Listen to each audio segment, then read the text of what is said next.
वो हुसैन जिसने बचपन मदीने में गुजारा, वो हुसैन जिसने जवानी मदीने में गुजारी, वो हुसैन जिसने 56 साल की उम्र मदीने में गुजारी, जिस नाना का रोजा मदीने में है, माँ की तुरबत मदीने में है, भाई की तुरबत मदीने में है, मामूओं की तुरबत मदीने में है। अल्लाह अकबर। जो मस्जिद नबवी की गलियों में, मस्जिद नबवी में टहलता रहा, जो मस्जिद नबवी में फजर जोहर असर मगरिब इशा पढ़ता रहा, जो मस्जिद नबवी में नाना जान की आगोश में बैठा रहा, अल्लाह अकबर। उस हुसैन से जब मदीना छूटा होगा, कैसी बीतती होगी आका हुसैन के दिल पर। हुसैन से नाना का रोजा छूट रहा है, कैसा लग रहा होगा आका इमाम हुसैन को।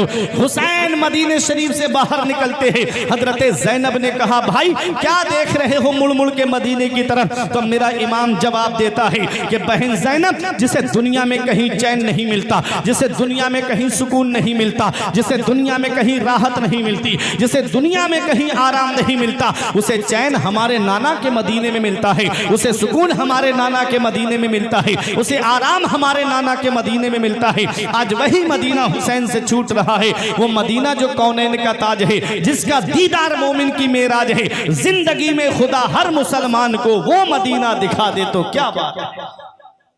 वो मदीना हुसैन से छूट रहा है। हुसैन मदीना शरीफ से बाहर निकले, मक्का पहुंचे, मक्के से कूफे के लिए निकले थे, तकदीर ने करबला पहुंचा दिया। शहादतें आपने सुनी होंगी, वाक़यात करबला आपने सुने होंगे। हुसैन 2 मुहर्रम को मैदान करबला में पहुंचे। 7 मुहर्रम मंगल के दिन हुसैन पे पानी बंद किया गया। इमाम हुसैन के लिए इब्ने जियाद ने 22,000 का लश्कर भेजा था। 72 के मुकाबले में 22,000। उन 72 में दूध पीते बच्चे भी हैं, उन 72 में कमसिन बच्चे भी हैं, उन 72 में उम्र दराज बूढ़े भी हैं। 72 के मुकाबले में 22,000 का लश्कर, ये कोई मुकाबला है? 100 आ जाते, 200 आ जाते, 400, 500, 1000, 2000 आ जाते। कहाँ 72 और कहाँ 22,000। फिर भी डर लगा है कि लोग कम ना पड़ जाएं, फिर भी डर लगा हुआ है कि बंदे कहीं कम ना पड़ जाएं। तो इब्ने जियाद से दुनिया ने पूछा, ओ इब्ने जियाद, क्या तेरी अकल मारी गई थी कि तूने 72 के मुकाबले में 22,000 भेज दिए? तो इब्ने जियाद की अकल जवाब देती है कि इब्ने जियाद 72 को नहीं देख रहा था, वो 72 में देख रहा था। को देखना और है, में देखना और है, घर को देखना और है, घर में देखना और है। वहाबियों ने नबी के हाथों को देखा, खाली नजर आए, किताबों में लिख दिया जिनका नाम मोहम्मद या अली है वो किसी चीज के मालिक व मुख्तार नहीं। आला हजरत ने हाथों में देखा, दोनों जहान के खजाने नजर आए, तो लिखते हैं मालिक कौनैन हैं, वो पास कुछ रखते नहीं, 2 जहां की नेमतें हैं उनके खाली हाथ में। वो देखना और है, में देखना और है। इब्ने जियाद 72 को नहीं देख रहा था, वो 72 में देख रहा था। उन्हीं 72 में शेरे खुदा के ऐसे शेर आए हुए हैं कि तन्हा एक शेर हजारों बकरियों के लिए काफी है। और कैसे शेर? इमाम हुसैन के 4 भाई तो हजरत अब्बास थे, फिर हजरत मुस्लिम बिन अकील के भाई, वो भी इमाम हुसैन के भाई, फिर इमाम हुसैन के 3 बेटे मैदान करबला में, फिर इमाम हुसैन के 2 भतीजे मैदान करबला में, एक हजरत हसन मुसन्ना और एक हजरत कासिम, और एक और थे जिनका नाम अब्दुल्ला था। ए लोगों, ये इमाम हुसैन के परिवार के तकरीबन 18 या 19 लोग थे जिन्होंने जामे शहादत मैदान करबला में नोश किया है। घर के 2 बेटे बाकी रहे। इमाम हसन के बेटे हजरत हसन मुसन्ना जो करबला के मैदान में थे, जिनको कैदी बनाया गया था। ये बात आपने नहीं सुनी होगी, इमाम हसन के बेटे को भी कैदी बनाया गया था, हसन मुसन्ना को। और इमाम हुसैन के बेटे हजरत ज़ैनुल आबिदीन को भी कैदी बनाया गया था। हसन मुसन्ना के जो बेटे थे उनको अस्मा बिन खारजा ने कुछ यजीदियों को पैसे देकर के उनको आज़ाद करा लिया था, उनको छुड़ा लिया था। कहा था कि इनको इब्ने जियाद के दरबार तक पहुंचने नहीं दूंगा। अब तवज्जो दीजिएगा, इमाम हुसैन मैदान करबला में है, सुबह से लाशें उठा उठा के थक गए। यजीदियों ने सोचा अब हुसैन में इतनी सकत कहाँ कि हुसैन हमसे मुकाबला कर सके। मेरा इमाम अपने खेमे में तशरीफ लाता है। क्या देखा, हजरत ज़ैनब कुरान पढ़ रही है, हजरत ज़ैनब कुरान की तिलावत कर रही है। ऐसे आलम में कुरान पढ़ा जा रहा है करबला के मैदान में, जहाँ बेटों के जिस्म निगाहों के सामने, भतीजों के जिस्म निगाहों के सामने, भाइयों के कटे हुए बाजू निगाहों के सामने ऐसे आलम ने हजरत ज़ैनब कुरान पढ़ रही है। वो मेरी माँ और बहनें जरा सोचे, जो आशूरा के दिन 10 मुहर्रम को मेलों में गलियों में बेपर्दा घूमती नजर आती हैं, लेकिन कुरान की तिलावत नहीं करती, नमाज की पाबंदी नहीं करती, जो कुरान की तिलावत छोड़ देती हैं लेकिन टीवी पर सीरियल देखना नहीं छोड़ती, टीवी पर नाटक देखना नहीं छोड़ती, फिल्में देखना नहीं छोड़ती, वो क्या जवाब देंगी हजरत ज़ैनब को, क्या जवाब देंगी हजरत फातिमा को, क्या जवाब देंगी हजरत सकीना को। अल्लाह अकबर। मेरे इमाम ने कहा, बहन ज़ैनब मैं मैदान करबला जा रहा हूँ। बहनों को भाई से एक अलग मोहब्बत होती है, बहनों को भाइयों से एक अलग प्यार होता है।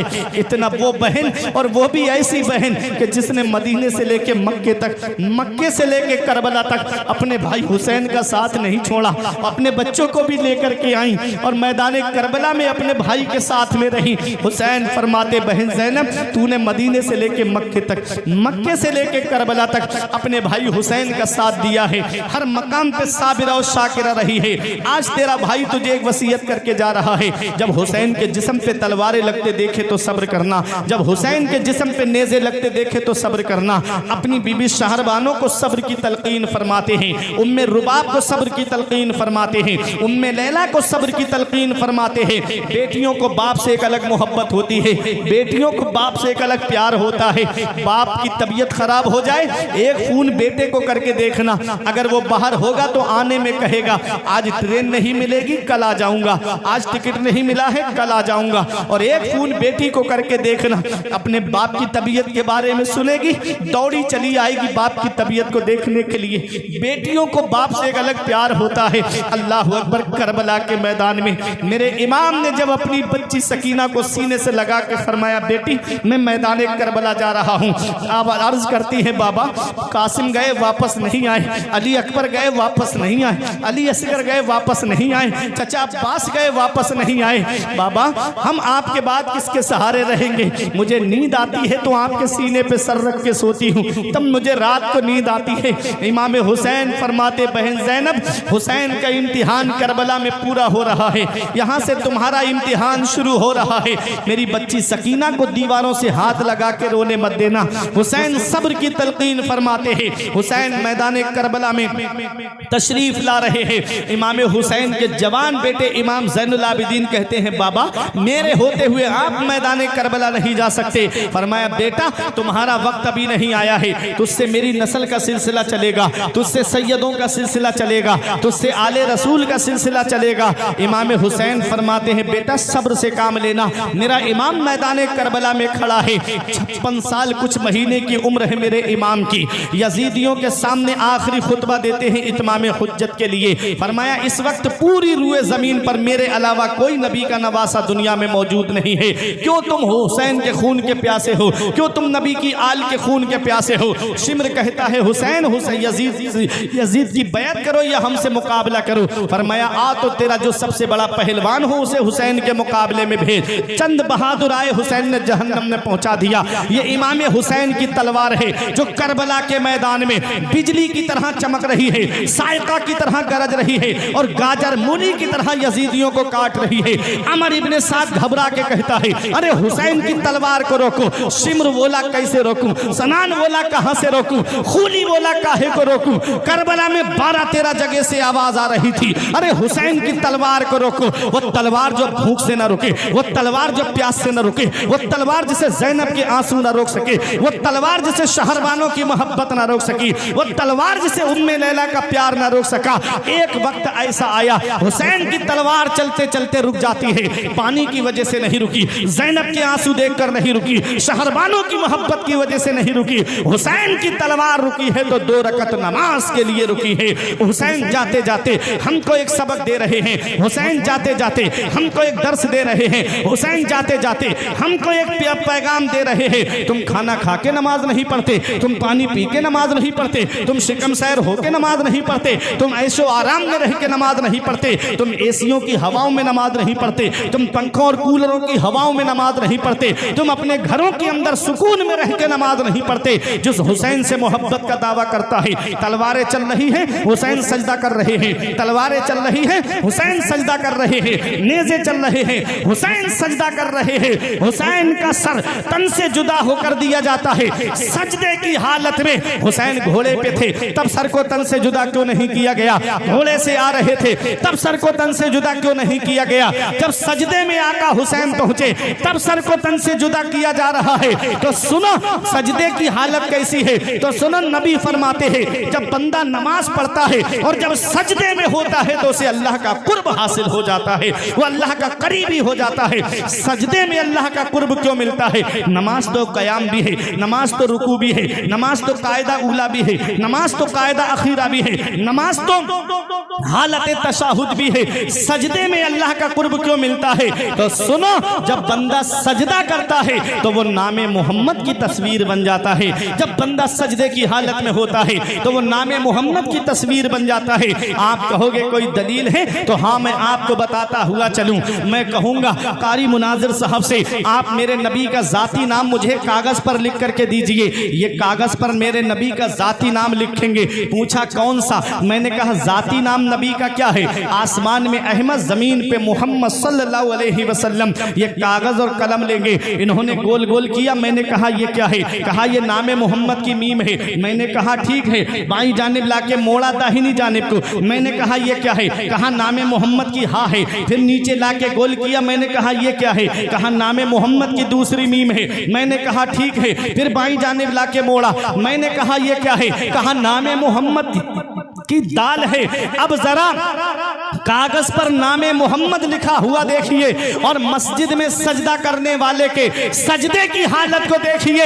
ये सर का हिस्सा मीम बन जाता है, ये बाजुओं का हिस्सा हा बन जाता है, ये पेट और पीठ का हिस्सा दूसरी मीम बन जाता है, ये पैरों का हिस्सा दाल बन जाता है। जब मस्जिद में सजदा करने वाले के सजदे की हालत को देखिए और कागज पर लिखा हुआ नामे मोहम्मद देखिए। कोई पठाननपुरवा की जामा मस्जिद में सजदा करता है, कोई नूरी मस्जिद में सजदा करता है, कोई निघासन की मस्जिद में सजदा करता है, कोई लखीमपुर की जामा मस्जिद में सजदा करता है, कोई कादरी मस्जिद में सजदा करता है, कोई अजहरी मस्जिद में सजदा करता है, कोई बरकाती मस्जिद में सजदा करता है, कोई वारसी मस्जिद में सजदा करता है, कोई अजहरी मस्जिद में सजदा करता है, कोई गरीब नवाज मस्जिद में सजदा करता है, कोई गुलशन फरीद मस्जिद में सजदा करता है, कोई नूरी मस्जिद में सजदा करता है, कोई भारत के 7 समंदर पार करके मस्जिद नबवी में सजदा करता है, कोई रियाजुल जन्ना में सजदा करता है, कोई सुतून हन्नाना के सामने सजदा करता है, कोई बाबे बिलाल के करीब सजदा करता है, कोई मस्जिद अबू बकर में सजदा करता है, कोई मस्जिद उमर में सजदा करता है, कोई मस्जिद उस्मान में सजदा करता है, कोई मस्जिद अली में सजदा करता है, कोई मस्जिद आयशा में सजदा करता है, कोई मस्जिद बिलाल में सजदा करता है, कोई खाना काबा के साए में जाकर के हजर अस्वद के सामने सजदा करता है, हजर अस्वद के साए में सजदा करता है, कोई रुकने यमनी के साए में सजदा करता है, कोई रुकने शामी के साए में सजदा करता है, कोई मकाम इब्राहिम के पास में सजदा करता है, कोई चाहे जमजम के करीब सजदा करता है, कोई सफा मरवा पे सजदा करता है, कोई मुजदलफा में सजदा करता है, कोई मिना में सजदा करता है। अब आपकी मोहब्बत का इम्तिहान है। कोई मिना में सजदा करता है, कोई मैदान अराफात में सजदा करता है। अरे फर्शी फर्श पे सजदा करते हैं और अर्शी अर्श पे सजदा करते हैं। इन सब के सजदे एक तरफ और करबला में हुसैन का सजदा एक तरफ। उस सजदे का जवाब कहां से लाओगे जो पर्चियों के साए में हुआ? उस सजदे का जवाब कहां से लाओगे जो तलवारों के साए में हुआ? उस सजदे का जवाब कहां से लाओगे जो नेज़े के साए में हुआ है? हुसैन का सजदा हमें एक पैगाम दे रहा है, तुमसे कज़ा न होगी कभी फिर कोई नमाज। तुमने अगर हुसैन का सजदा समझ लिया, न मस्जिद में न बैतुल्लाह की दीवारों के साए में नमाज़े इश्क अदा होती है, तलवारों के साए में नमाज़े इश्क अदा होती है, तलवारों के साए में। हुसैन का आखिरी सजदा हमें पैगाम दे रहा है। और आज हम हैं, सिर्फ दावा है हुसैन से मोहब्बत का, मस्जिद खाली है हमारी। दावा है हुसैन के चाहने वाले हैं, मदरसे वीरान हैं हमारे। मस्जिद और मदरसों की हालत देखो तो अफसोस होता है आज अपनी कौम के ऊपर। जो नाजायज कामों में लाखों रुपये खर्च कर दें, और मस्जिद और मदरसे के हालात वही, मस्जिदों के इमामों की 4-4, 5-5, 6-6 महीने से तनख्वाहें रुकी हुई, नहीं करेंगे खर्च उस पर। मदरसों में बच्चों को नहीं भेजेंगे पढ़ने के लिए।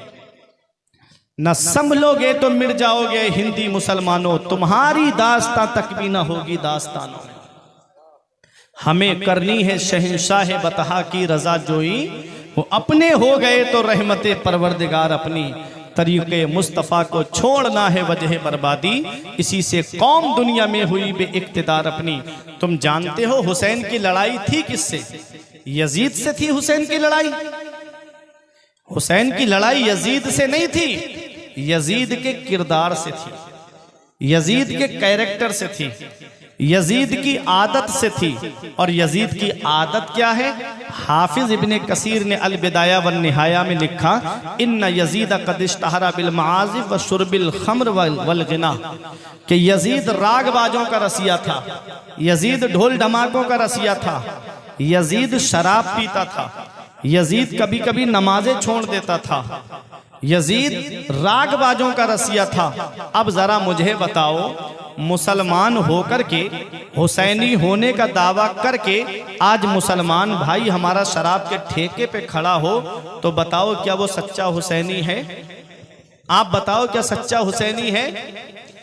नमाज मस्जिद के अंदर हो रही है और गलियों में ऊधम मचाते हुए इधर उधर मुसलमान फिरें और मस्जिद में नमाज होती रहे, नमाज ना पढ़ें, तो क्या ये हुसैनी होने का जो दावा किया है, क्या हम उस दावे में सच्चे हैं? ये हाल है आज हमारी कौम का। गानों को जो सुने और कहे कि मैं हुसैन से मोहब्बत करता हूं, तो क्या वो मोहब्बत में सच्चा है? जो घरों पे फिल्में देखे और कहे कि मैं हुसैन से सच्ची मोहब्बत करता हूं, क्या वो अपनी मोहब्बत में सच्चा है? नमाजें छोड़ के कहता है मैं हुसैनी हूं, बता हुसैन ने कब फर्ज ऐन छोड़े हैं? मेरे अजीज में पहुंचा हूं इस नतीजे पर, नमाज छोड़ दी समझो हुसैन छोड़े हैं, नमाज छोड़ दी समझो हुसैन छोड़े हैं।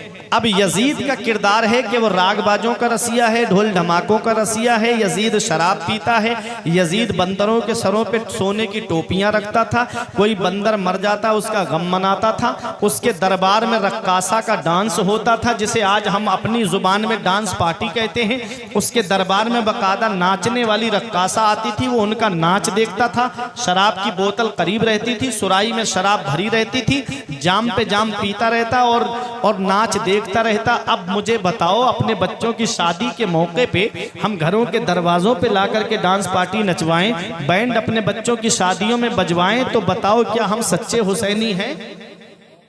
ये हमारा हाल है। सिर्फ जुबान से हमारा दावा है कि हम हुसैन से मोहब्बत करते हैं, हम हुसैन से मोहब्बत करते हैं, हम हुसैन से प्यार करते हैं। अभी अगर सही माना में देखा जाए, कसौटी पे उतार करके, तो एक भी हुसैनी नहीं निकलेगा। मस्जिदें खाली हमारी, मस्जिदें सूनी हमारी, मदरसे वीरान हो गए हमारे, और हमने सिनेमा हाल आबाद कर दिए। नौजवानों, मौत का कोई भरोसा नहीं है, कब आ जाए और किस जगह और किस हाल में आ जाए। अभी तुमने बकरा ईद के बाद एक फ्लाइट को नहीं देखा था, एयर इंडिया फ्लाइट, 242 के करीब लोग गए थे, लंदन जा रहे थे। एक परिवार के 26 लोग थे मुसलमान, बकरा ईद करने के लिए घर पे आए थे हिंदुस्तान में, वापस जा रहे थे, एक नहीं बचा उसमें से। एक घर के 5 लोग थे, 3 बच्चे और 2 मियाँ बीबी, डॉक्टर परिवार था वो, एक नहीं बचा। मौत का कोई भरोसा है? मौत का कोई पता है? कब आ जाए, किस जगह और किस हाल में आ जाए? इसीलिए हमारे बुजुर्गों ने फरमाया था, अगर तुम्हारा नमाज में दिल नहीं लगता है तो नमाज पढ़ते वक्त ये सोचा करो कि ये नमाज मेरी आखिरी नमाज हो सकती है। फजर पढ़ रहे हो तो ये सोच लेना, पता नहीं जोहर मिलेगी भी या नहीं मिलेगी। जोहर पढ़ रहे हो तो ये तसव्वुर कर लेना कि पता नहीं असर मिलेगी या नहीं मिलेगी। इस नमाज को दिलचस्पी के साथ पढ़ लो, खुशू खुजू के साथ में पढ़ लो। लेकिन नहीं पढ़ेंगे, क़यामत के दिन सबसे पहला सवाल नमाज का होगा। रोजे महशर के जा गुदाज बुवद, अव्वली पुरुष से नमाज बुवद। मैदान हश्र जो जान को पिघलाने वाला है, उस दिन सबसे पहला सवाल नमाज का होगा। उसी में अगर जीरो निकल आए तो फिर क्या करोगे? उनको रहम आए तो आए वरना वो कड़ी मार है क्या होना है। छुप के लोगों से किए जिसके गुनाह वो खबरदार है क्या होना है। कल तो दीदार का दिन है और यहाँ आंख बेकार है क्या होना है। हाय बिगड़ी तो कहाँ आकर नाओ ऐन मझधार है क्या होना है। सच्चे हुसैनी बनो, किरदार से हुसैनी बनो, आमाल से हुसैनी बनो, अकवाल से हुसैनी बनो, अफआल से हुसैनी बनो। और ऐसे हुसैनी बनो कि जब तुम गली में चलो तो लोग देख के तुमको कह दे कि अगर सच्चा हुसैनी देखना है तो पठाननपुरवा के इस मुसलमान को देख लो जो हुसैन की अदाओं को अपनाए हुए है, हुसैन के बताए तरीके पे चल रहा है। अगर सच्चा हुसैनी देखना है, जुए से बाज रहो, शराबों से बाज रहो, नमाजों की पाबंदी करो, कहीं बुराइयों की जगह पे खड़े मत हो, कहीं अय्याशी के अड्डों पे खड़े मत हो, जुए और शराब से दूर हो जाओ, हुसैन से सच्ची मोहब्बत करोगे। अरे हुसैन ने कल के यजीद के साथ सपोर्ट इसलिए नहीं की थी कि यजीद शराब पीता था, यजीद जानी था, यजीद नमाजें कभी कभी छोड़ देता था, यजीद रागबाजों का रसिया था। तो सोचो जब कल के यजीद के साथ में हुसैन ने अपना हाथ नहीं दिया है तो आज हम हुसैन से मोहब्बत का दावा करके शराब के करीब जाएं, जिनाओं के अड्डों के करीब जाएं, अय्याशियों के करीब जाएं, तो बताओ कयामत के दिन हुसैन हमारी शफाअत कैसे करा सकते हैं? जब यजीद के साथ हुसैन ने हाथ नहीं मिलाया तो हम हुसैन से मोहब्बत का दावा करके गुनाहों को के अड्डों को आबाद करेंगे तो हुसैन कयामत में हमारे काम कैसे आ सकते हैं? इसलिए नमाजें छोड़ के कहता है मैं हुसैनी हूं। बता हुसैन ने कब फर्ज ऐन छोड़े हैं? मेरे अजीज में पहुंचा हूं इस नतीजे पर, नमाज छोड़ दी समझो हुसैन छोड़े हैं। हुसैन सजदे की हालत में है, सर को तन से जुदा किया गया। अब दिल थाम के देख, सुनना, सर का तन से जुदा होना था, सूरज ने शर्म से मुंह छुपा लिया, सितारे आपस में टकराने लगे, बैतुल मकदिस के पत्थर से ताजा खून निकलने लगा, पत्थर हटाया जाता उसके नीचे से खून निकलता। ऐ लोगों, इमाम हुसैन की शहादत के बाद यजीदियों के जुल्म का बाजार थमा नहीं था, उन्होंने खेमों के अंदर आग लगा दी। खेमों में आग क्यों लगाई थी? खेमों में आग इसलिए लगाई थी कि मेरा इमाम वो सारे खत लेकर आया था जो इन कूफे वालों ने इमाम हुसैन को लिखे थे, वो सारे खत मौजूद थे। सारे सबूत मिटाने के लिए इन जालिमों ने खेमों के अंदर आग लगा दी। हजरत ज़ैनब का किरदार देखिए, जो हजरत ज़ैनब कभी इस खेमे में जाएं बच्चों को बाहर लेकर के आएं, कभी उस खेमे में जाएं और बच्चों को बाहर लेकर के आएं, कभी हजरत ज़ैनब उस खेमे में जाएं बच्चों को बाहर लेकर आएं। एक जवान को हजरत ज़ैनब अपनी पुश्त पर उठा करके लाती है। एक शायर ने कहा था, बचा के शोलों से आबिद को जाके लाई है, कमर पे बारे इमामत उठा के लाई है, अली की बेटी को झुककर सलाम कर इस्लाम, तेरी अमानते घर तक बचा के लाई है। शब्बीर के मकसद की निगहबान है ज़ैनब, हर जुल्म पे एक फतह का ऐलान है ज़ैनब।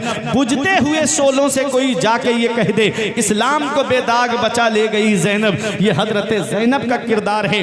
ऐसे आलम में जब असर का वक्त होता है तो तमाम खेमे वालों से हजरत ज़ैनब कहती हैं कि असर की नमाज पढ़नी है, पानी है नहीं, तयम्मुम करके असर की नमाज पढ़ो। ऐसे आलम में भी नमाज पढ़ी जा रही है। हमारे घर में एक का इंतकाल हो जाए, पूरे घर के होश उड़ जाते हैं, इल्ला माशाअल्लाह कोई है जो नमाज पढ़ता है, वरना फजर, जोहर, असर, मगरिब एक वक्त की नमाज का पता नहीं रहता। और ये हजरत ज़ैनब है। इमाम हुसैन की शहादत को देखा, हजरत अब्बास की शहादत को देखा, हजरत अली असगर की शहादत को देखा है, हजरत कासिम की जवानी लुटते हुए देखी है, हजरत अली अकबर की जवानी लुटते हुए देखी है। फिर भी ऐसे आलम में मैदान करबला में नमाज पढ़ी जा रही है। अल्लाह अकबर, रात की तारीकी छा जाती है। और जब रात की तारीकी छा गई, यजीदियों ने सोचा कि हम अब हमारी लड़ाई हुसैन से थी, हुसैन शहीद हो गए हैं, चलो कुछ खाना हुसैन के खेमे में पहुंचा दिया जाए, कुछ पानी भेज दिया जाए हुसैन को, हुसैन के खेमे की तरफ। अल्लाह अकबर, सोचा जाएगा कौन? हजरत ज़ैनब तलवार लेकर के बैठी हैं, कौन उधर बढ़ेगा? कहा हुर की बीबी को भेजो। हुर की बीबी एक बर्तन में पानी और थोड़ा खाना लेकर के जब हजरत ज़ैनब के करीब गई, आपने फरमाया हमें ये खाना नहीं चाहिए। उसने बहुत इसरार किया, तब आपने खाना लिया। हजरत सकीना को से फरमाया, ए बेटी सकीना ये पानी पी लो। हजरत सकीना कहती हैं, फूफी आपने पानी क्यों नहीं पिया? जैसे आप 3 दिन की भूखी प्यासी हैं, जैसे मैं 3 दिन की भूखी प्यासी हूँ, ऐसे आपने भी तो 3 दिन से कुछ नहीं खाया पिया है। तो हजरत ज़ैनब ने फरमाया, बेटी नाना मुस्तफ़ा ने फरमाया है, पहले छोटों को खिलाओ फिर खाओ, पहले छोटों को पिलाओ फिर पियो। हजरत सकीना कहती हैं फूफी पहले छोटों को खिलाना पिलाना है। कहा हाँ मेरी बेटी। तब हजरत सकीना ने वो पानी का बर्तन लिया और जहां शुहदा के जिस्म रखे हुए थे उन जिस्मों की तरफ आई और आकर के जिस्मों को हटाने लगी। हजरत ज़ैनब फरमाती बेटी क्या ढूंढ रही हो? हजरत सकीना कहती है फूफी हम मदीने शरीफ से एक हीरा लेकर आए थे, हम मदीने शरीफ से एक हीरा लेकर के आए थे, वो मेरा हीरा करबला के मैदान में खो गया है। हजरत सकीना ने हजरत असगर का जिस्म निकाला। हजरत ज़ैनब पूछती है बेटी क्या हीरा मिला? कहा हाँ मेरी फूफी मेरा हीरा मिल गया। गोद में लेके हजरत अली असगर से कहती हैं भाई देखो फूफी ज़ैनब कह रही हैं कि नाना मुस्तफ़ा ने फरमाया है कि पहले छोटों को खिलाओ फिर खाओ, पहले छोटों को पिलाओ फिर पियो। जब हम मदीने शरीफ से चले थे भाई तुमसे छोटा हम अपने साथ किसी को लेकर नहीं आए थे, भाई ये पानी पी लो। किसी ने पानी नहीं पिया, ऐसे ही रखा रहा। अल्लाह अकबर। दूसरा दिन आता है, उन यजीदी जालिमों ने अपने जितने यजीदी कत्ल हुए थे सबका कफन दफन किया, उनकी नमाज जनाजा पढ़ी। हुसैन और उनके साथियों का जिस्म ऐसे ही बेगौर कफन पड़ा हुआ था। अब इमाम हुसैन के सर को नेज़े पे बुलंद किया गया और शुहदा के सरों को नेज़े पे बुलंद करके जब इब्ने ज़ियाद के दरबार में गए तो रास्ते में इमाम हुसैन के सर से कितनी करामतें जाहिर हुई। जब ये सर मुबारक कूफे में पहुंचने वाला था इब्ने ज़ियाद के दरबार में, उसने कहा काफिले को बाहर रोक दिया जाए। काफिला बाहर ठहरा दिया जाता है, पूरे कूफे को दुल्हन की तरह सजवाया जैसे हम शादी के मौके पे गली को सजवाते हैं। उसने पूरा कूफा दुल्हन की तरह सजवाया और ढोल बजाने वालों को साइड से खड़ा करके कहा अब काफिले का इस्तिकबाल करो और दिखाओ कि यजीद जीत गया है, हुसैन हार गए हैं माज़अल्लाह। जब हुसैन का सरे मुबारक इब्ने ज़ियाद के दरबार में जब पहुंचा तो हुसैन के सरे मुबारक को देख करके इब्ने ज़ियाद कहता है हुसैन यजीद की बैत कर लेते तो ये हाल नहीं होता। अल्लाह अकबर। मैं आपको बताता हुआ चलूं, मेरे इमाम का सर कूफे से दमिश्क के लिए निकला और जब दमिश्क के लिए चला हुसैन का सर तो एक शहर पड़ता है जिसको हिरान कहते हैं। हिरान के करीब से हुसैन का सरे मुबारक गुजर रहा है, नेज़े पे सर बुलंद है। एक शख्स जिसका नाम यहया हिरानी था, यहूदी था, तौरात पढ़ रहा था मकान की छत पर। उसने हुसैन के सरे मुबारक को देखा तो मेरे हुसैन के लबहाए मुबारक हिल रहे थे, हुसैन के होठ मुबारक हिल रहे थे। करीब आकर के उसने सुना तो मेरा हुसैन का सर नेज़े पे चल के कुरान की तिलावत कर रहा था। हुसैन का सर नेज़े पे कुरान की तिलावत कर रहा है। नीचे उतर के आया यहया और कहता है कि ये सर किसका है? यजीदियों ने कहा यह हुसैन इब्ने अली का सर है। कहा कौन अली? कहा वो अली जो तुम्हारे नबी के चचाजाद भाई हैं, वो अली जो तुम्हारे नबी के दामाद हैं। कहा हाँ। कहा कि ये सर अली के बेटे का है? कहा हाँ। कहा तुम्हारे नबी के नवासे का? कहो जालिमों कुछ तो शर्म कर लेते, अपने ही नबी का जिसका कलमा पढ़ते हो उसी नबी के नवासे का सर काट करके ला रहे हो, नेज़े पे बुलंद करके ला रहे हो।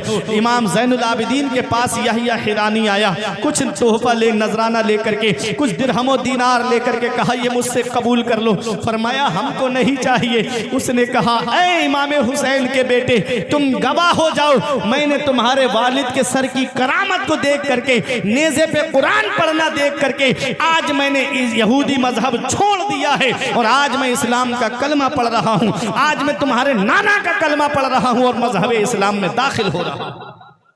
ये हुसैन का सरे मुबारक है। यहया हिरानी से वो नजराना इमाम ज़ैनुल आबिदीन ने लिया, उसने तलवार निकाली और यजीदियों की तरफ आगे बढ़ा और कई यजीदियों को मारने के बाद में यहया हिरानी भी इमाम हुसैन की मोहब्बत में शहीद हो जाता है। ये मेरे इमाम का सर है। दमिश्क में यजीद के दरबार में पहुंचा और जब यजीद के दरबार में पहुंचा तो यजीद ने भी वही कहा कि हुसैन मेरी बैत कर लेते तो ये हाल नहीं होता। अल्लाह अकबर। वो इमाम ज़ैनुल आबिदीन, तवज्जो दीजिएगा मेरी तकरीर खत्म होने जा रही है। वो इमाम ज़ैनुल आबिदीन जो सब्र शुक्र का पैकर बने हुए थे, किसी से रास्ते में किसी मकाम पर नहीं बोले। यजीद ने कहा कि आप मुझसे कुछ मांगिए मैं आपको दूंगा। फरमाया हम तुझसे क्या मांगेंगे? उसने कहा फिर भी कुछ तलब कीजिए। फरमाया मैं तुझसे चंद बातें चाहता हूँ। कहा क्या? कहा कि आज जुमे का दिन है, खुतबा पढ़ने की इजाजत मुझे मिलनी चाहिए, मैं खुतबा पढ़ूंगा दमिश्क की जामा मस्जिद में। यजीद कहता है ठीक है। कहा दूसरी शर्त मेरी लिए है कि जिन जिन ने मेरे बाबा को शहीद किया है उनको ला करके मेरे हवाले कर, ताकि मैं उनसे बदला लूं। इमाम हुसैन के सर को जिन जिन जिन जिन लोगों ने इमाम हुसैन को शहीद किया है, उस सर को तन से जुदा करने वाले सबको मेरे सामने ला करके खड़ा कर, मैं उनसे अपने बाबा के कत्ल का बदला लूंगा। यजीद ने पूछा किसने हुसैन को शहीद किया है? अब अमर इब्ने साद कहता है मैं क्यों करूंगा, इब्ने जियाद कहता है मुझे क्या मतलब, खूली कहता है मुझे क्या मतलब। सब इनकार करने लगे कि हमने नहीं किया, हमने नहीं किया। एक यजीदी ने कहा जिसको अपनी हुकूमत का खतरा था उसने इमाम हुसैन को शहीद करवाया है। यजीद समझ गया मामला मेरी तरफ आ रहा है, उसने कहा कि चलो इमाम ज़ैनुल आबिदीन मैं तुम्हारी ये शर्त पूरी नहीं कर सकता। और इमाम ज़ैनुल आबिदीन ने फरमाया तीसरी शर्त मेरी ये है तमाम शुहदा के सर मुझे वापस किए जाएं ताकि मैं उनके जिस्मों के साथ उनको दफन कर सकूं।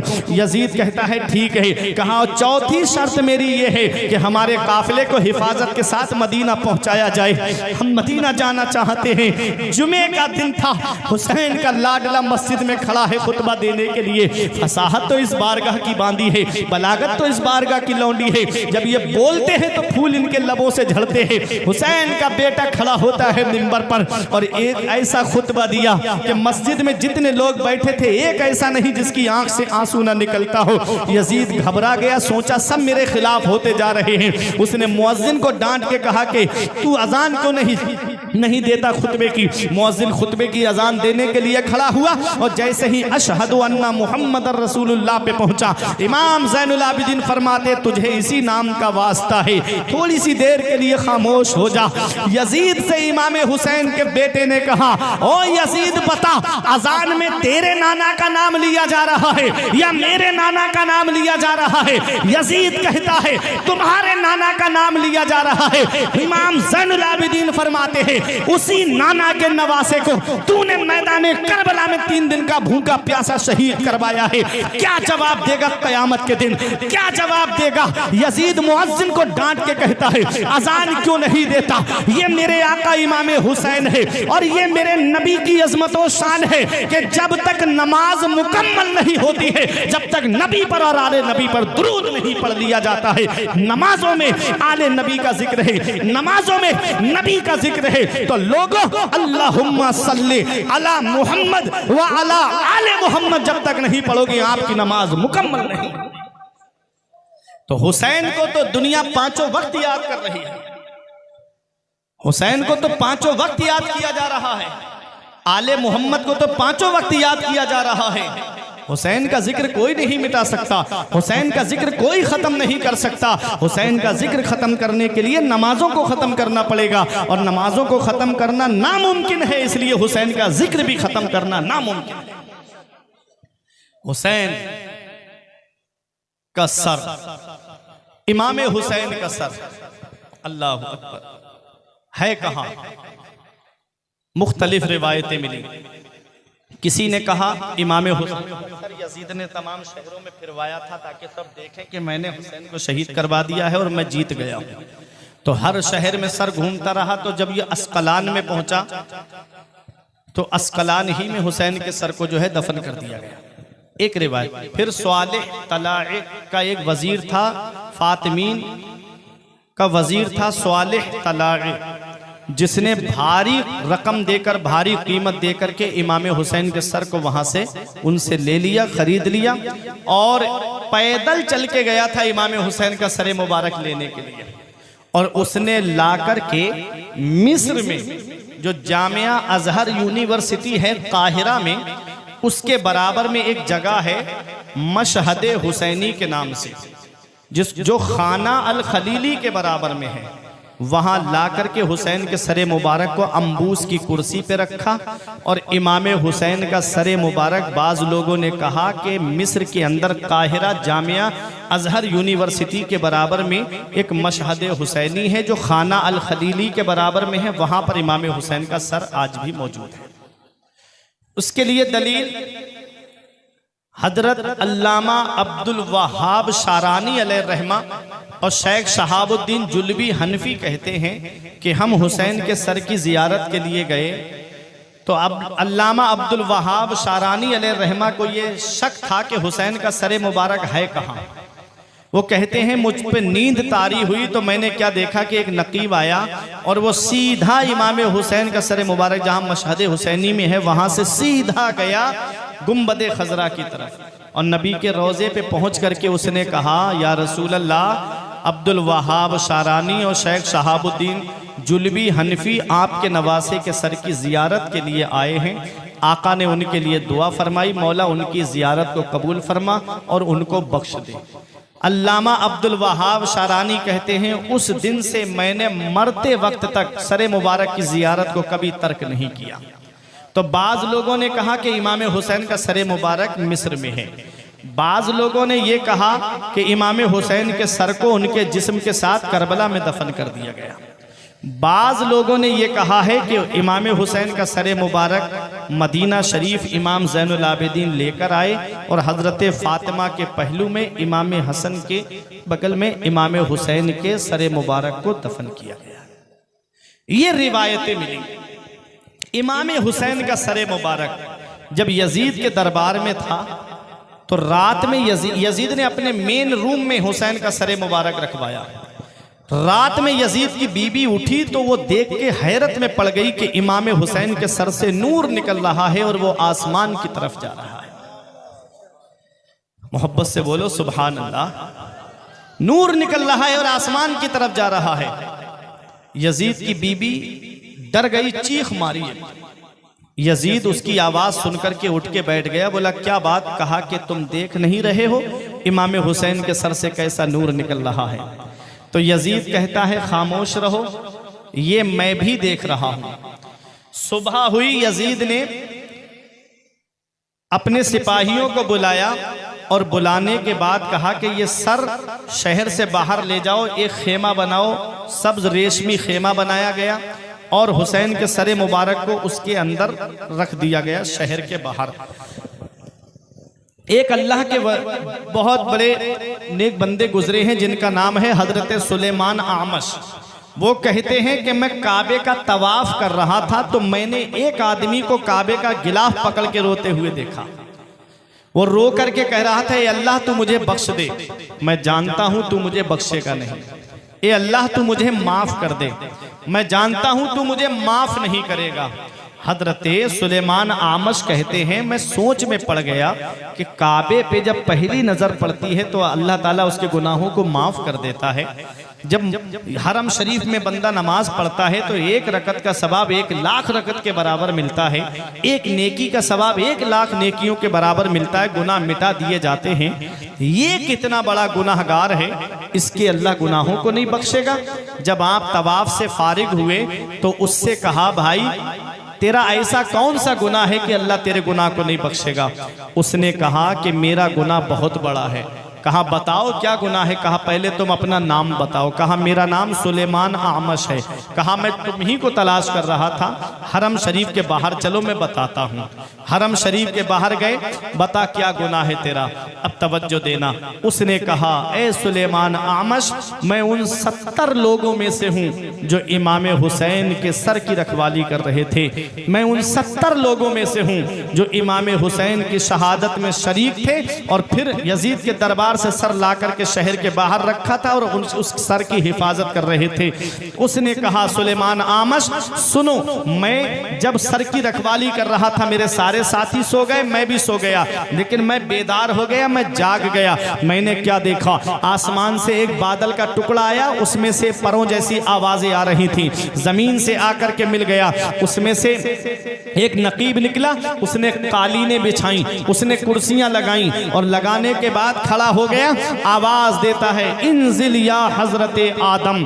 बादल का टुकड़ा आता है, उसमें से एक बुलंद शख्सियत बाहर तशरीफ लाते हैं। आवाज देने वाले ने आवाज दी, ए हजरत आदम तशरीफ लाइए। हजरत आदम आए, सर के करीब खड़े हुए और आपने कहा अस्सलामु अलैका या बकियत स्वालिहीन, ए स्वालिहीन में बाकी रहने वाले तुझे सलाम हो।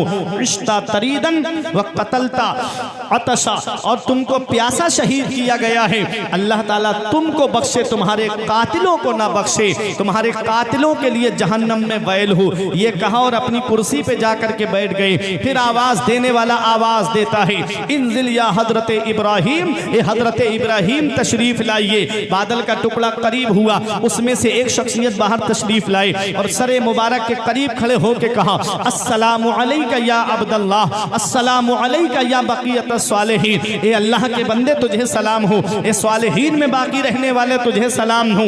हजरत इब्राहिम अपनी जगह आराम से बैठ गए। फिर आवाज देने वाला आवाज देता है, ए हजरत नूह तशरीफ लाइए, ए हजरत मूसा तशरीफ लाइए, ए हजरत ईसा तशरीफ लाइए। अल्लाह के पैगंबर आए और आकर के सरे मुबारक को वैसे ही सलाम किया जैसे हजरत आदम ने किया था, जैसे हजरत इब्राहिम ने किया था। अस्सलामु अलैका या बक़ियत स्वालिहीन, ऐ स्वालिहीन में बाकी रहने वाले तुझे सलाम हो, अल्लाह तुझे बख्शे, तेरे कातिलों को ना बख्शे, तुम्हारे कातिलों के लिए जहन्नम में वैल हो। ये कहा और कुर्सियों पे बैठ गए। आखिर में आवाज देने वाला आवाज देता है, इंजिल या मुहम्मद रसूलुल्लाह, ये अल्लाह के रसूल तशरीफ लाइए। पैगंबर इस्लाम तशरीफ लाए, साथ में हजरत अली हैं, साथ में हजरत फातिमा हैं, साथ में इमाम हसन हैं, फरिश्ते हैं। अल्लाह अकबर। मेरे आका जैसे ही करीब आए, इमाम हुसैन के सर को गोद में लेकर के मेरे आका इतना रोए, इतना रोए कि हजरत आदम, हजरत मेरे आका हुजूर सल्लल्लाहु अलैहि वसल्लम के करीब आए और आकर के कहा, अल्लाह ताला नवासे के बारे में बेहतर जजा दे, आप सब्र से काम लीजिए। मेरे आका हुजूर सल्लल्लाहु ताला अलैहि वसल्लम ने फरमाया कि ए हजरत आदम, मैं देखो मेरी उम्मत ने मेरे साथ, मेरे बेटे हुसैन के साथ क्या सलूक किया है, मेरी आल के साथ क्या सलूक किया है। हजरत आदम ने तसल्ली का इजहार फरमाया, हजरत इब्राहिम ने तसल्ली और सब्र का इजहार फरमाया, हजरत नूह, हजरत मूसा, हजरत ईसा अलैहिमुस्सलाम ने तसल्ली का और सब्र का इजहार फरमाया। मेरे नबी ने हुसैन के सरे मुबारक को अपनी बेटी फातिमा को दिया। हजरत फातिमा गोद में लेकर के इमाम हुसैन के सरे मुबारक को रोई और ऐसी रोई कि जितने वहां मौजूद थे सबकी आंखों में आंसू थे, सब रो रहे थे। अल्लाह अकबर।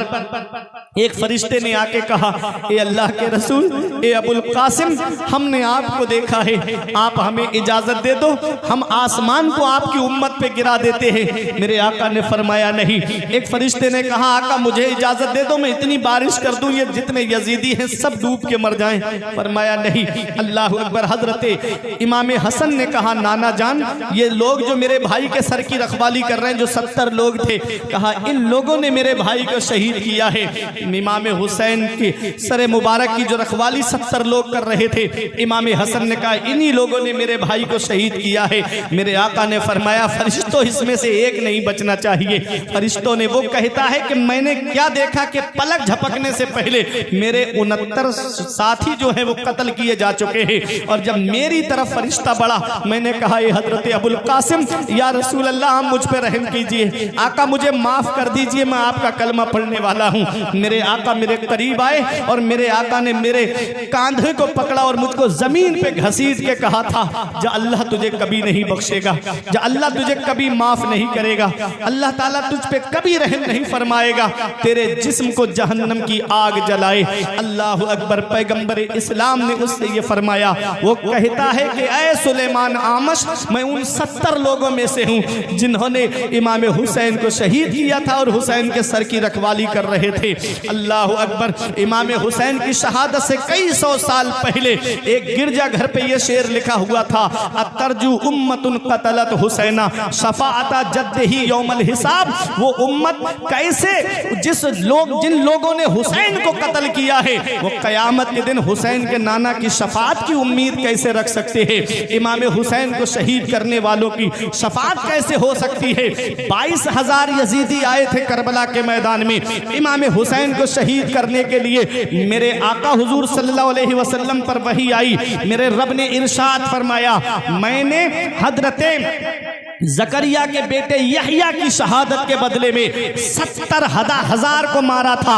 आपके नवासे की शहादत के बदले में, आपके नवासे के कत्ल के बदले में 70,000 और 70,000 को मारूंगा। यानी 1,40,000 को कत्ल किया गया था, 1,40,000 को मारा गया था। 22,000 आए थे यजीदी, लेकिन बदला 1,40,000 से लिया गया था।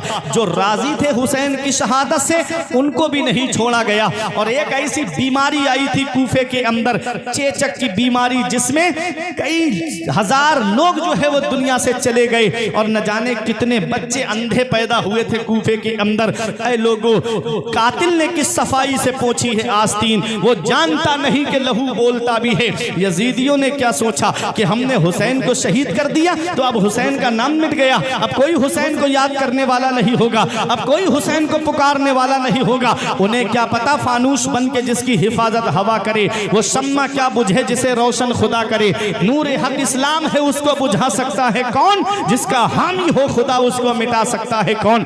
इमाम हुसैन के एक बेटे इमाम ज़ैनुल आबिदीन है, जिन्होंने फरमाया मुझे मदीना पहुंचाया जाए। नोमान बिन बशीर के साथ में तकरीबन 3,000 लोगों के साथ कर दिया और ये काफिला मदीने शरीफ पहुंच रहा है। दिल पे हाथ रख के सोचना जरा पठानपुर वालों, जब ये काफिला मदीने से चला था, मक्के आया था, और जब मक्के से करबला आया था तो हुसैन के साथ में किस शान से ये काफिला आया था।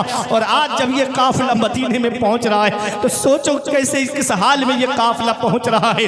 जब हजरत उम्मे सलमा को पता चला होगा, क्या बीती होगी हजरत उम्मे सलमा के दिल पर। तो खुद पैगंबर इस्लाम को हजरत उम्मे सलमा ने हुसैन की शहादत के दिन ख्वाब में देखा। अर्ज किया, या रसूल अल्लाह, आज परेशानी का आलम कैसे है। तो मेरे आका ने फरमाया, उम्मे सलमा, मेरे बेटे हुसैन को मैदान करबला में शहीद कर दिया गया है। हजरत अब्दुल्ला इब्ने अब्बास कहते हैं, मैं आशूरा के दिन थोड़ी देर के लिए लेट गया, मैंने आका को ख्वाब में देखा, आका परेशान हाल थे, आका के हाथ में एक शीशी थी जिसके अंदर खून जमा था। मैंने अर्ज किया, या रसूल अल्लाह, मेरे माँ बाप आपकी अजमत पे कुर्बान हो, आका ये परेशानी का आलम कैसे, और आपके दस्ते मुबारक में ये खून की शीशी कैसे। तो मेरे आका ने फरमाया, आज मेरे बेटे हुसैन को करबला के मैदान में शहीद कर दिया गया है। मैं सुबह से हुसैन और उनके साथियों का खून इस शीशी में जमा कर रहा हूँ। पैगंबर इस्लाम को कितनी तकलीफ पहुंची होगी, मेरे आका को कितनी तकलीफ पहुंची होगी। अरे मेरा नबी तो वो है कि जब जंगे बदर में 70 कैदी गिरफ्तार करके लाए गए, सगे चचा उसमें हजरत अब्बास मौजूद थे, जब उनके बंद कस के बंधे हुए थे, मस्जिद नबवी के सहन में लेटे हुए थे।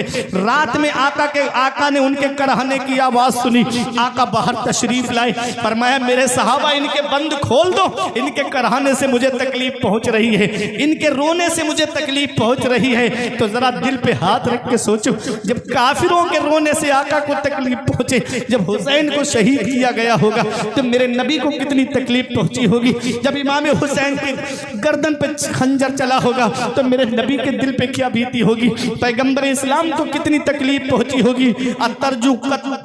अतरजू उम्मतुन कतलत हुसैना शफाअता जद्दही यौमल हिसाब, जिन लोगों ने हुसैन को शहीद किया है वो हुसैन के नाना की शफाअत की उम्मीद कैसे रखते हैं। अल्लाह अकबर। ये काफिला जब मदीने शरीफ में पहुंचा, हुसैन के भाई मोहम्मद बिन हनफिया जो मैदान करबला नहीं आए थे, मौला अली की दूसरी बीबी से वो थे, हुसैन के सौतेले भाई थे, पूछ रहे, इमाम हुसैन के भाई दौड़ते हुए आए और इमाम ज़ैनुल आबिदीन को सीने से लगा लिया। अल्लाह अकबर। मदीने शरीफ के अंदर जब हजरत ज़ैनब पहुंची, सीधी नाना के रोजे पर पहुंची, या रसूल अल्लाह, आपकी उम्मत ने आपके नवासे को शहीद कर दिया। या रसूल अल्लाह, नाना जान, आपका कलमा पढ़ने वालों ने आपके नवासे को मैदान करबला में शहीद कर दिया। अल्लाह अकबर। पैगंबर इस्लाम के रोजे पे पहुंचे, इमाम ज़ैनुल आबिदीन मदीने की सरजमीन पर आए और आए करके इमाम ज़ैनुल आबिदीन ने पूरी जिंदगी कभी आप मुस्कुराए नहीं, पूरी जिंदगी कभी हंसे नहीं। इमाम ज़ैनुल आबिदीन कभी ठंडा पानी नहीं पिया। इमाम ज़ैनुल आबिदीन ने जब जब पानी सामने आता, इतना रोते रोते आंखों से आंसू टपकने लगते। इमाम ज़ैनुल आबिदीन एक बार रास्ते से गुजर रहे थे, एक आदमी अपने बकरे को ज़िबा कर रहा था। पूछा क्या इसे कुछ खिला पिला लिया? कहा वो हुजूर 3 दिन से खिला पिला रहा हूँ। आप रोने लगे, एक तू है कि तू इस जानवर को 3 दिन से खिला पिला करके ज़िबा कर रहा है, और एक वो जालिम यजीद थी जिन्होंने मेरे बाबा को 3 दिन भूखा प्यासा मैदान करबला में शहीद कर दिया। ये इमाम ज़ैनुल आबिदीन है। मदीने शरीफ में आने के बाद आपने 2 काम किए थे। एक आपने मदरसा खोला था और एक आपने लंगर खाना खोला था। मदरसे में नाना की हदीस का दर्स देते थे, मदरसे में नाना की हदीस पाक को पढ़ करके सुनाते थे, मदरसे में कुरान का दर्स दिया करते थे। लोगों मदरसों की तरफ तवज्जो दिया करो। हुसैन के बेटे ने सबसे पहला काम मदरसा किया है, मदरसा खोला था आकर के। मदरसे तुम्हारी ज़रूरतों का नाम है, मदरसे तुम्हारी उमंगों का नाम है। जिस दिन ये मदरसे बंद हो गए उस दिन मुसल्ले खाली रह जाएंगे, इमाम तक नसीब नहीं होंगे। जिस दिन मदरसे बंद हो गए उस दिन नमाज जनाजा पढ़ाने वाला कोई तुमको आलिम नसीब नहीं होगा। जिस दिन मदरसे बंद हो गए उस दिन खिताब सुनाने के लिए जिम्मेदार आलिम तक तुमको नसीब नहीं होगा। इसलिए जलसों को हल्का कर दो, मदरसों को मजबूत करो। मत बुलाओ जलसों के अंदर 4-5 खतीबों को, एक आदमी की तकरीर को सुन लो और एक खतीब का पैसा बचा करके मदरसे में लगा दो। एक बच्चा भी अगर आपके पैसे से आलिम या हाफिज बन गया तो याद रखना कयामत में वो तुमको बख्शवाने के लिए काफी हो जाएगा। आज मदरसे हमने वीरान कर दिए और आज हम इधर उधर कामों में पैसे ज्यादा खर्च कर रहे हैं। हुजूर नजीब मिल्लत ने महररा शरीफ से फरमाया था, हुजूर रफीक मिल्लत का पैगाम दिल की तख्ती पे लिख के ले जाओ कि जलसे हल्के करो, मदरसे मजबूत करो। जब मदरसे मजबूत होंगे तो तुमको आलिम भी मिलेंगे, जिम्मेदार इमाम भी तुमको मिलेंगे। सुनो, दूसरा काम आपने लंगर खाना खोला, और लंगर खाना खोला, उस लंगर पर गरीब खाना खा के जाते थे, यतीम खाना खा के जाते थे, परेशान हाल आते खाना खा के जाते। एक दिन लंगर पे ऐसा आदमी आ गया जिसने इमाम हुसैन के सीने में नेजा मारा था। उधर मुख्तार तलाश कर रहा था जिन्होंने इमाम हुसैन को शहीद किया था, उन लोगों को एक भाग के मदीने में आ गया, और आया भी तो इमाम हुसैन के बेटे के लंगर पे।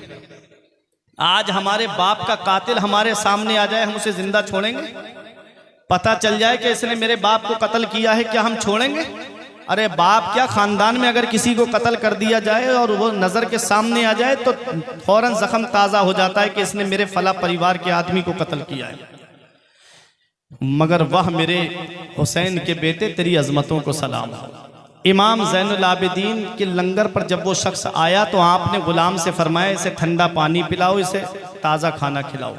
एक दिन खाया चला गया, दूसरे दिन फिर आ गया, फिर ठंडा पानी पिलाया, खाना खिलाया, फिर चला गया, फिर तीसरे दिन आ गया।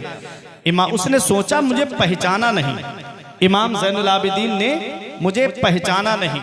तो इमाम हुसैन के बेटे के करीब आके कहता है क्या आप मुझे पहचानते हो, मैं कौन हूं? अब आपने फरमाया जालिम, मैं तेरा चेहरा कैसे भूल सकता हूं, तू ही तो वो जालिम है जिसने मेरे बाबा के सीने में नेजा मारा था। जब पहले दिन तू आया था तभी मैंने तुझे पहचान लिया था। कहा फिर मुझे खाना खिलाया आपने, मुझे पानी पिलाया। अरे अपने दुश्मन को तो कत्ल कर देना चाहिए था आपको, आपने मुझे खाना और पानी क्यों पेश किया? तो इमाम ज़ैनुल आबिदीन ने फरमाया जब हम तेरे यहाँ मेहमान बन के गए थे कूफे में तो तूने जो हमारे साथ सुलूक किया वो तेरी मेहमान नवाजी थी। आज तू हमारे नाना के मदीने में आया है, तुझे खाना खिला रहे हैं, हमारी मेहमान नवाजी है, तुझे पानी पिला रहे हैं, ये हमारी मेहमान नवाजी है। खुद खाते नहीं थे औरों को खिलाते थे, खुद खाते नहीं थे औरों को खिलाते थे। कैसे साबिर थे मोहम्मद के घराने वाले, खाते हैं तेरे दर का, पीते हैं तेरे दर का, पानी है तेरा पानी, दाना है तेरा दाना। ये इमाम ज़ैनुल आबिदीन है। मदीने शरीफ में तकरीबन 100 से ज्यादा परिवार ऐसे थे जिसका टोटल खर्चा इमाम ज़ैनुल आबिदीन उठाए हुए थे। पता भी नहीं चलता मदीने शरीफ में उन गरीबों को कि हमारे घर खाना कौन पहुंचाता है, हमारे घर पे राशन कौन पहुंचाता है। खाने पीने की रात में किट बनाते और बना करके उसको एक बोरे के अंदर रखते और अपनी पीठ पे लाद करके रात के अंधेरे में सबके घरों पे रख के चले आते थे। सुबह को जब वो दरवाजा खोलते तो राशन उनके दरवाजे पे मिलता था। पता भी नहीं कि कौन रख के चला जाता है, पता भी नहीं कि कौन उनके घर पे राशन पहुंचा रहा है। इमाम ज़ैनुल आबिदीन के बेटे इमाम मोहम्मद बाकिर ने कहा बाबा अब आप बुजुर्ग हो गए हो, बुजुर्गी का आलम है, आप मुझे इजाज़त दे दो, आपका बेटा जवान है, मैं ये सारा सामान उनके घरों पे पहुंचा करके आ जाता हूं। तो इमाम ज़ैनुल आबिदीन ने फरमाया, बेटा अगर मैं तुझे ये सामान रखने के लिए भेजूंगा तो मुझे उन लोगों के नाम भी तुझे बताना पड़ेंगे, और मैं नहीं चाहता कि किसी मुसलमान का नाम जाहिर हो जाए कि मदीने में फला परिवार गरीब का है। मैं नहीं चाहता कि उनके बारे में किसी को पता चले कि ये गरीब का परिवार है। नाम भी नहीं बताया। और आज हम 10 रुपए देते हैं तो मस्जिद में इमाम साहब के पास 2-3 बार आएंगे, अरे ऐलान क्यों नहीं लगाया हमारे नाम का, पता चलना चाहिए गाँव वालों को कि मैंने 10 रुपए दिए हैं। अगर कोई 100 रुपए दे देता है तो बार बार 2-3 चौराहों पे जाके जिक्र करता है, मैंने पैसे दिए मदरसे में, मैंने पैसे दिए हैं मस्जिद में। ये हुसैन का बेटा है कि 100 से ज्यादा परिवारों को अकेले संभाले हुए हैं, और उनको पता भी नहीं कि मेरे घर राशन कौन पहुंचा रहा है, उनको पता भी नहीं कि हमारे घर पे खाने पीने का सामान कौन पहुंचा रहा है। आज हमारा हाल ये है कि अगर हम किसी को एक तेल की बोतल भी देते हैं तो पहले फोटो खींच के उसका इंटरनेट पे डालते हैं। लॉकडाउन में नहीं देखा था कोई केले दे रहा है तो फोटो खींच के फेसबुक पे डाल रहा है। तुमने नहीं देखा था कि यूट्यूब पे कैसे तशहीर गरीबों की जा रही थी। कोई नेता ला करके थोड़ा सा राशन भी दे रहा है तो वो गरीब औरत नकाब की हालत में बीच में खड़ी है, सारे नेता लोग लाइन से खड़े हैं कि इस गरीब की मदद कर रहे हैं। ये मदद नहीं है, ये गरीब की गुर्बत का मजाक उड़ाना है, ये गरीब की गुर्बत की हंसी बनाना है। ऐ लोगों देखो मदद कैसे की जाती है। इमाम ज़ैनुल आबिदीन ने कैसे मदद की, उनके नाम नहीं बताए इमाम ज़ैनुल आबिदीन ने। जब आपका इंतकाल हुआ तो आपकी पीठ पर बोरी के निशान पड़े हुए थे, पूछा ये निशान कैसे हैं? तब इमाम ज़ैनुल आबिदीन के बेटे इमाम मोहम्मद बाकिर ने बताया था कि रात में मेरे बाबा गरीबों के घरों पे खाने पीने का सामान पहुंचा के आते थे, बोरी लाद के लेकर के जाते थे, ये निशान उन्हीं का है। खुद खाते नहीं थे, औरों को खिलाते थे। कैसे साबिर थे मोहम्मद के घर आने वाले। यही हुसैन का एक बेटा करबला के मैदान से वापस आया है। उधर तारीख उठा के देखो, यजीद के 14 बेटे और 6 बेटियां तारीख में बताई जाती है। पूरी दुनिया का सर्वे कर लो, 14 बेटों वाला यजीद मर गया और हुसैन का एक बेटा करबला के मैदान से वापस आया है। आज दुनिया का कोई कोना ऐसा नहीं है जहां मेरे हुसैन की नस्ल मौजूद नहीं है, जहां सैयद मौजूद नहीं है, जहां आले रसूल मौजूद नहीं है। उधर ना तीर ना खंजर कमान बाकी है, इधर हर एक दहन में जुबान बाकी है। अजीब जंग है वो जंगे करबला जिसमें हुआ जो कत्ल वही खानदान बाकी है। अजीब जंग है वो जंग करबला जिसमें हुआ जो कत्ल वही खानदान बाकी है। एक बेटा करबला के मैदान से वापस आया, पूरी दुनिया में हुसैन की नस्ल है। बगदाद में देखो तो हुसैन की नस्ल मौजूद है, अजमेर में देखो तो मेरे हुसैन की नस्ल मौजूद है, कलियर शरीफ में देखो तो हुसैन की नस्ल मौजूद है, देवा शरीफ में देखो तो मेरे हुसैन की नस्ल मौजूद है। अरे बहराइच की सरजमीन पर देखो तो सैयदों की शक्ल में मेरे हुसैन की नस्ल मौजूद है। बिलग्राम की सरजमीन पे देखो तो मेरे हुसैन की नस्ल मौजूद है। महरैरा की सरजमीन पर देखो तो मेरे हुसैन की नस्ल मौजूद है। मसौली की सरजमीन पर देखो तो मेरे हुसैन की नस्ल मौजूद है। हुसैन से जो मिली है उड़ान रखते हैं हम, अपने पांव तले आसमान रखते हैं। और यजीद जैसे भिखारी की हैसियत क्या है, हुसैन सबसे बड़ा खानदान रखते हैं। ला अस्अलुकुम अलैहि अजरा इल्लल मवद्दता फिल कुर्बा। ए महबूब अपने उम्मतियों से फरमा दो जो इस्लाम मैंने पहुंचाया है मुझे उसका बदला नहीं चाहिए। इल्लल मवद्दता फिल कुर्बा, मुझे कुछ देना चाहते हो तो मेरे अहले बैत से मोहब्बत करो, मेरे घर वालों से मोहब्बत करो, मेरे अहले बैत से प्यार करो। क्या बात रजा, उस चमनिस्ताने करम की ज़हरा है कली जिसमें हुसैन और हसन फूल। परवरदिगार आलम की बारगाह में दुआ है कि मेरे कुछ अर्ज करने में सबकत लिसानी की वजह से या बतकाज़े बशरियत कोई गलती हो गई हो तो मौला मुझे माफ़ फरमा।